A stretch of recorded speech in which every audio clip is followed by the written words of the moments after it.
Hi everyone. I'm going to have to lock this post. I know people hate that, and fairly so. Eli 5 is an objective and impartial community. We literally have rules specifically banning soapboxing and any non-objective topics. It is very clear that this topic has both A. been addressed well, and B. is a topic that people cannot restrain themselves from veering into modern politics, particularly US politics. This is not the place for it. I hope you all enjoy the learning that is still here.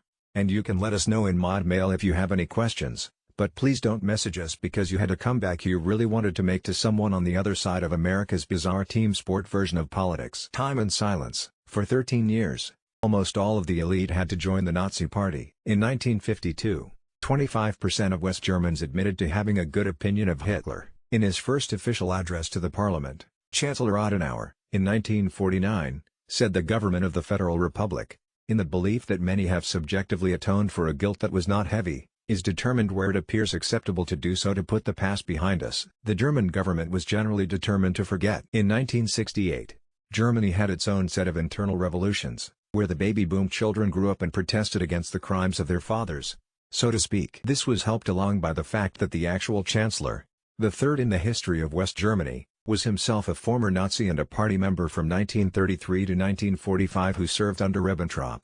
https://n.wikipedia.org/wiki/Kurt_Georg_life_and_Nazi_activities.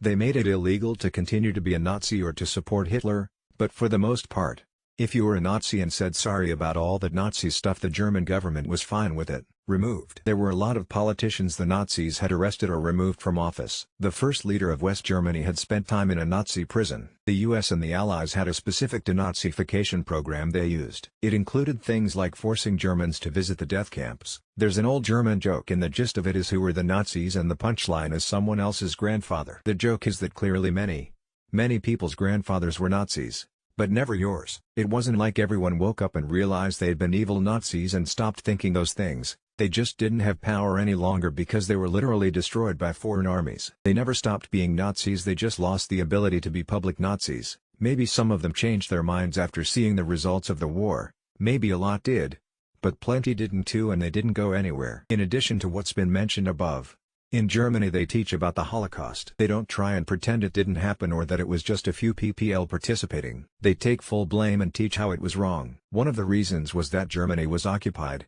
and both the Soviet Union and the other allies took denazification very seriously. The overwhelming presence of the Red Army put a bit of a damper on any potential East German Nazis, whilst the Americans made everyone in their quarter fill out a form declaring their affiliations, and banned former Nazis from public office. On both sides of what would become the Iron Curtain there was heavy censorship as well. However, German politics were actually not completely denazified at the end of the war. Many former Nazis still held high-ranking socio-political positions in places like the Ministry of Justice and Interior Ministry. When everyone in the former government was a Nazi, it's had to ban everyone with political and administrative experience and still have people to run the country. This was a big problem, because the Cold War was beginning and Germany was one of the first points of tension. It was extremely important for both the Soviets and the Western Allies to reconstruct their parts of Germany as quickly as possible. A lot of people didn't stop. They just stopped talking about the past, or they talked about their views only in private. Also, a lot of powerful people just kept their influence, and the institutions they worked for helped them by keeping quiet so as not to draw negative public scrutiny to the institution's past. There were a lot of outspoken Nazis in academia, for example. At some point it was then decided that the matter was dealt with and a thing of the past. But in reality victims often did not get justice, and their neighbors still had kept their racist views, and did not treat them better than before. At least that is what happened where I am from. Read up on Dreyer's Law. Aside from everything else that's been commented on, much of the post-war law hindered and buried a lot of the past because Nazi judges and lawyers, themselves not held directly responsible for war crimes, had architected the law and continued to serve in the German legal system. So it took a very long time to hold these people to account and purge these remnants, to prevent them from continuing to influence German society. Not at all. Both East and West Germany had tons of Nazis after. Well into the 60s, many judges etc. were Nazi supporters. There's actually quite a bit of info on it. I'd watched the documentary The Accountant of Auschwitz. It's a very good film but quite devastating. Removed. Remember how someone proved you were wrong in front of someone or a group of people and you just got really quiet and felt anger and frustration at that person, because you aren't wrong at all and they're just clever with words? Edit. To be clear, the Nazis were wrong. Germany was full of Nazi supporters after the war. They just weren't in a position to say or do anything about it. The country was occupied. Its leaders were executed or imprisoned. It was not allowed to have a military until 1955. And it was split into two opposing halves until 1990. The people who emerged from all that were essentially denazified. One really important thing was the Marshall Plan. After World War I, the Germans were punished and put in an economic situation that made Hitler's nationalism attractive. So after World War II, the Americans poured a lot of money into rebuilding Germany. This made it much more attractive to give up on the Nazi failure and become part of a more cooperative European and world order. They abolished the party and made it illegal to be a Nazi. They also tried the leaders for war crimes. It was an extensive process of education on the part of the Allies and the Russians of average Germans, also holding Nazi leaders accountable. To start with, most people weren't Nazis. But they did agree with them on certain ideas. They did believe the USSR was a mortal threat.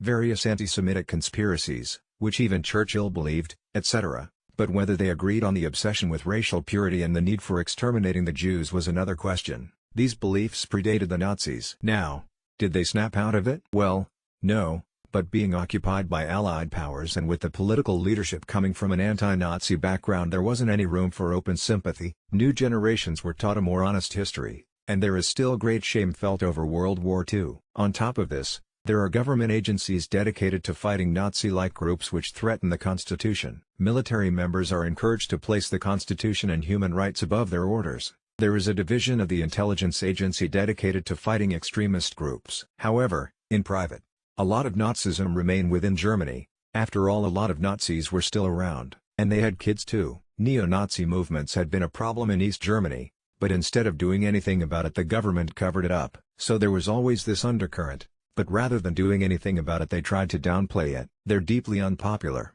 so instead they've tried to infiltrate the government. The government for its part had taken a blind eye to far-right extremists, partly because they didn't take it seriously but also because members of the far-right themselves were influencing decisions, often shifting the focus on murders of non-ethnic Germans to an Arab mafia and drug trafficking rather than a hate crime. That all came to a head when a man named Franco A. was caught.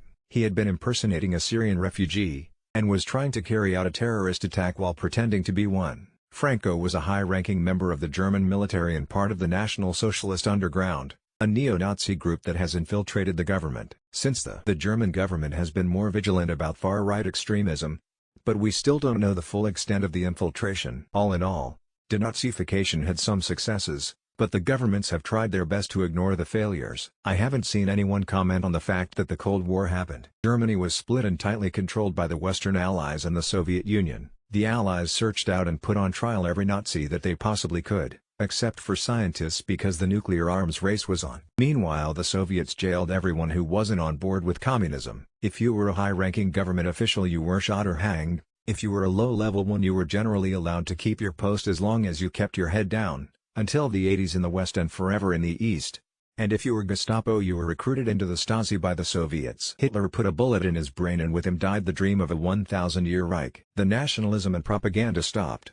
Millions of men had been killed or injured. People were starving, living in cities that had been obliterated by bombing. The Russians raped an estimated 2 million women. People had to watch movies on the horrors that occurred in the death camps. Being a Nazi and the promises it once gave kinda lost its shine in a devastated and defeated country now occupied and run by other nations. No, quite a few moved away from Germany though. Argentina and Namibia are two locations I know of, but there could be more. The remake of The Prisoner was filmed in Namibia, and one actor said the local shops sold Nazi memorabilia and the locals spoke of the good old days and they found the whole place quite creepy. In Germany there's still plenty of far-right supporters, but the general culture is very different. For example, they don't have school uniforms as it's seen as militaristic.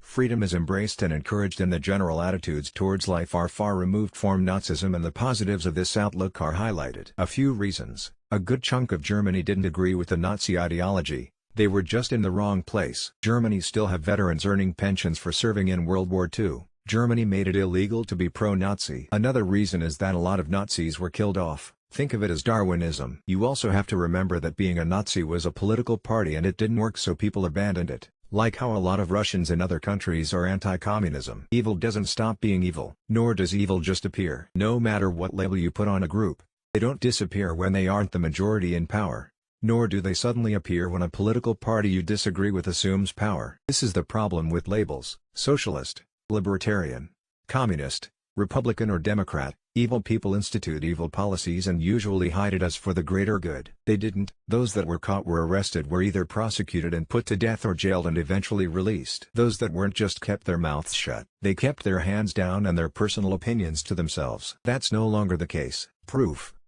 https://www.youtube.com/watch v=k6bh2f hbt2w. Nazis are like HIV. You think it's no longer a major issue for humanity. But it's still everywhere. It's not as bad of a problem as it was before, but it still is very much a problem.